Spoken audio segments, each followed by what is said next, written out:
Il faut que je te pose la question, est-ce que François Flamand, c'est lui qui avait eu l'idée pour le poster? Dans la douche? Dans la douche. Oui. Parce que Flamand, c'était une bébite, là. Je vais mettre l'affiche ici dans le montage.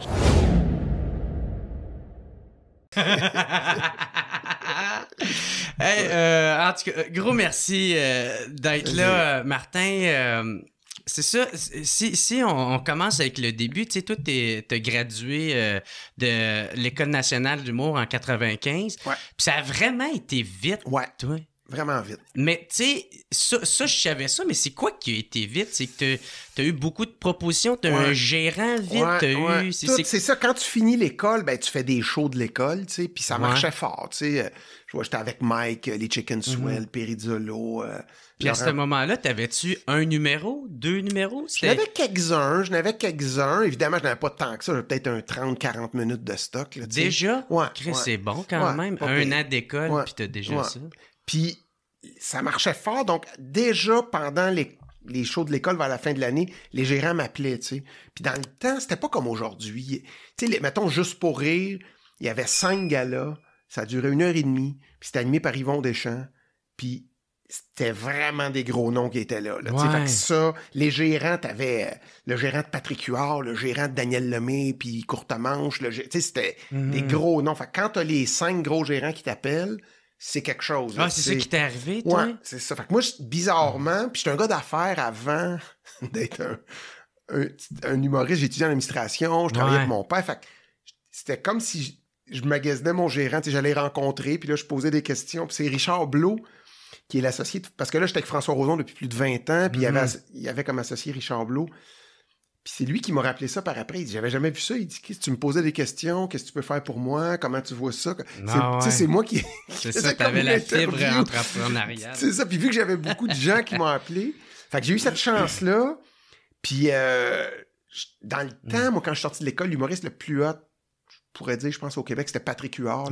Il était vraiment hot. Fait que, avec ça, j'ai choisi le gérant qu'il y avait, qui était François Flamand.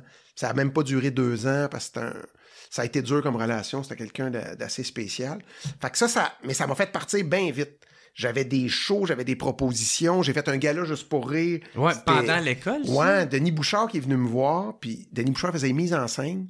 Puis il est venu, après le show de l'école, il est venu dans la loge, puis il a dit, veux-tu faire un show, un gala avec Yvon dans 3 semaines, hein, Juste pour rire? Puis là, j'ai fait, c'est un gala. Et dans le temps, c'était la presse papier, fait que t'avais le line-up, fait que t'avais Daniel Lemay, Courtemanche, Pierre Légaré, Michel Barrette, Martin Matt. C'est genre, là. C'était, écoutez, mon père l'avait découpé, c'était... Fait que ça a fait vraiment... Ah ouais, ton père. Ah ouais, lui, c'était comme tabarnak qui était avec ces gros noms-là, tu sais, c'était quelque chose. Finalement, il viendra pas un loser. Tu sais, Sacha, tu sais, à quel point qu'il lui, il croyait réticent. 0. Ça a été vraiment comme un choc. Fait que ça m'a fait décoller, puis après ça, ben, les corpos, j'ai animé une quotidienne qui s'appelait Allo Prof à Télé-Québec. Fait que là, t'as une bonne paye, ça se met à rouler. Fait que ça a vraiment décollé direct, les chroniques au Midi Fou, à radio, toutes sortes d'affaires. Fait que ça... OK. Puis la première année, je gagnais bien ma vie avec ça. OK. Puis pourquoi qu'il y avait eu autant de gérants autour de toi? C'était-tu le gala qui avait fait ça? Non, c'était, je pense, les shows de l'école, puis il y avait une vibe... mes numéros marchaient bien, puis j'étais à l'aise sur scène, j'étais à l'aise quand je faisais des petites entrevues. Fait que, hey, je t'ai vu dans tel... Tu te voyais déjà un peu comme une étoile montante. Ouais, c'est ça. J'imagine comme un joueur de hockey junior, que ça va bien, puis ils vont le chercher. Ouais, c'est ça. Fait que ça... J'étais quand même aussi... tu sais, j'ai le côté artiste, mais le côté entrepreneur. Fait que j'étais bien organisé, puis tout ça, je sais pas. Fait qu'il y avait une belle... tes affaires. Ouais. Fait que... Puis tu vois, Flamand, ça n'a pas marché. Au bout d'1 an et demi, il était sur la loi de la faillite aussi. C'était quelque chose d'un peu troublant dans ces années-là. Je suis retourné voir Richard Blot, que j'avais bien aimé. Puis lui, il m'a dit, garde, quand tu veux, tu t'en viens. Puis lui, il s'est associé avec François Roson. Là, il a pris sa retraite. Puis ça fait, écoute, c'est en 98, ça. Fait que ça fait plus que 25 ans. Ouais. J'étais avec François Roson, c'est bien trippant. Ouais. Il faut que je te pose la question, est-ce que François Flamand, c'est lui qui avait eu l'idée pour le poster? Dans la douche? Dans la douche. Oui. Parce que Flamand, c'est une bébite, là. Je vais mettre l'affiche ici dans le montage. Ouais. Écoute, oui. Écoute, j'ai rien d'autre à répondre. C'était son idée. Puis Puis à l'époque, c'était comme moi, OK, écoute, moi je sortais, je connaissais fuck all à l'humour, Ouais. j'arrivais ça va faire, on met ça en noir et blanc, t'es un beau gars, ça va faire comme sexy, on passe. Écoute, c'était dans la douche, c'était ridicule, mais... Avec un beau sourire. Avec une boucle d'oreille. Oh, oui, la boucle d'oreille. On voyait pas, j'avais pas mes culottes de cuir. Ah ouais. Puis c'était pour annoncer quoi, ce show-là? Écoute, C'était juste pour toi? Ça partait fort, puis on avait beaucoup de corpos, des animations, des bébelles. Fait qu'ils disaient, on a besoin d'un poster. C'était même Écoute, il a même fait des pochettes, c'était en carton, tu sais, des pochettes, des chemises qu'on appelle, tu sais, pour mettre des feuilles, tout ça. C'était vraiment des photos de casting. Ça partait, je sais pas. Moi, écoute, il a fait faire, je sais pas combien de centaines ou de milliers de posters. Mais à ce moment-là, t'étais pas tant connu, là, à ce Pas moment-là. tant, puis j'avais pas de one-man show. Non, c'est ça. Fait que, mais tu sais, ça a servi quand j'animais des soirées. Parce qu'aujourd'hui, il y a plein de soirées d'humour, mais dans le temps, il n'y en avait pas. Il y avait le Pierrot qui rit, qui s'appelait. Là. Okay. C'était Martin Petit qui animait ça, puis moi, je l'ai remplacé. Puis là, ils ont pris ces posters-là, ils ont placardé à la ville avec ça en mettant Pierrot qui rit dessus. Mais c'est une bonne question, je sais pas. Si c'était moi, écoute, lui, il gère Patrick Huard, puis il me dit ça te prend une affiche, puis il passe ça. Ouais. Mais ouais, aujourd'hui, c'est drôle. Ça tue encore aujourd'hui, malgré toutes les succès. J'ai eu un bien cuit récemment, puis Dan Grenier est arrivé avec la pochette. C'était drôle. Ben, c'est ça, parce que moi, je l'ai entendu dans la prière de ne pas envoyer de fleurs, là, tu sais.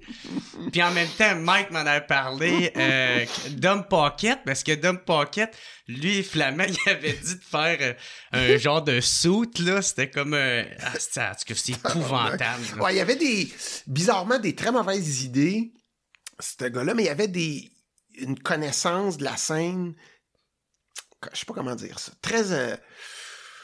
très approfondie. Il m'a donné des conseils de scène que personne d'autre m'a donné. Ah ouais? Ouais, c'est un gars qui comme suit. Quoi? Écoute, j'avais 25, 26 ans, puis j'ai 52. Fait que je me rappelle pas, mais je me rappelle qu'il venait me voir dans ma façon de parler, dans le delivery, dans les poses, dans comment regarder le public, dans comment s'habiller. Tu sais, c'est un gars qui va beaucoup, beaucoup au théâtre, à l'opéra. Fait il y a quelque chose de trippant, tu sais, c'est ton gérant, mais en plus, il y a un œil critique de scène. Et il y avait de très mauvaises idées aussi, comme il a fait des mises en scène de d'autres ou de prendre des photos dans la douche. Mais je veux quand même être honnête, parce qu'il y avait quand même des bien bonnes idées. Puis Huard, il n'a pas été 25 ans avec pour rien, là, parce que j'imagine qu'il y apportait du bon. Puis, c'est ça. Ouais, il y avait des bonnes affaires. Est-ce qu'à l'école de l'humour, c'est là que tu as trouvé ton style ou tu avais tout le temps ce genre de style-là, baveux, vantard? Ben, ça l'a défini, tu sais, mais je l'avais avant. Tu sais, moi, j'étais...